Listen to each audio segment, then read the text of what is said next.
Hizb ut তাওহীদ যে সনাতন ধর্মের লোকেরা যোগ দেয়, তারা কি দুর্গাপূজা করে নাকি সালা কায়েম করে নাকি দুটোই করে?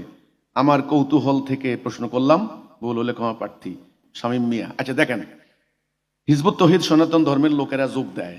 হিজবুত তাওহীদে যোগ দেওয়ার শর্ত কিন্তু নামাজ না। অন্য ধর্মের লোক যারা আছেন তারা কিন্তু শর্ত, আমাদের আন্দোলনে যোগ দেওয়ার শর্ত কিন্তু নামাজ না। রাসূল পাক সাল্লাল্লাহু আলাইহি সাল্লাম যখন মক্কা 13 বছরে মানুষদেরকে দ্বীনে দাওয়াত দিয়েছেন, এই নামাজের দাওয়াত দিয়েছেন? তিনি বলেছেন তোমরা নামাজ পড়ো না, তিনি বলছেন তোমরা বলো লা ইলাহা ইল্লাল্লাহ। আমি হিন্দুদেরকে বলেছি, সনাতন ধর্মের ভাইদেরকে বলেছি যে ভাইরা আমার, দাদারা, আপনারা ঈশ্বরকে বিশ্বাস করেন ঠিকই, আপনারা পরকালকে বিশ্বাস করেন, আপনারা নরক, স্বর্গ নরক বিশ্বাস করেন, এই বুনিয়াদী বিশ্বাসগুলো তো আছে।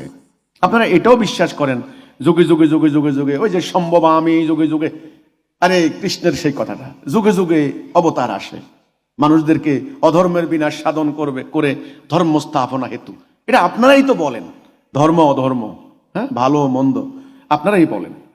তো বুনিয়াদী বিশ্বাসের মধ্যে কোনো তফাৎ নাই। মুশকিল হয়েছে কি জানেন?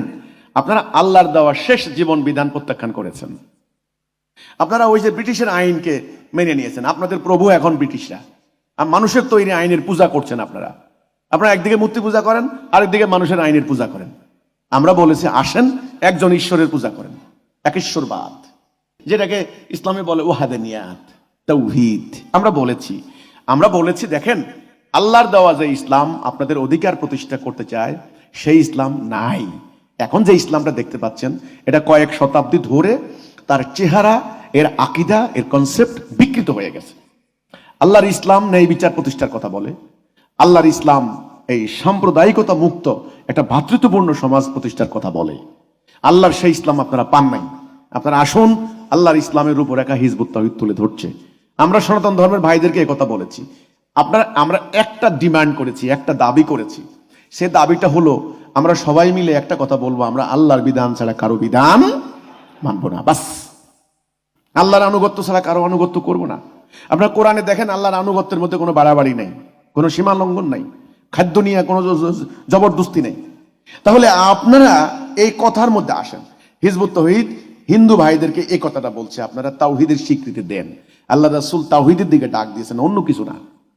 এখন তাওহীদের স্বীকৃতি দেওয়ার পর তিনি যদি এই কথার মধ্যে থাকেন, আমরা মনে করব কোন মানুষ যদি সহি নিয়তে তাওহীদে আসে, আল্লাহ রাসূল বলেছেন মান কালা লা ইলাহা ইল্লাল্লাহ ফাদাখালাল জান্নাহ, যে বলল লা ইলাহা ইল্লাল্লাহ সে জান্নাত যাবে।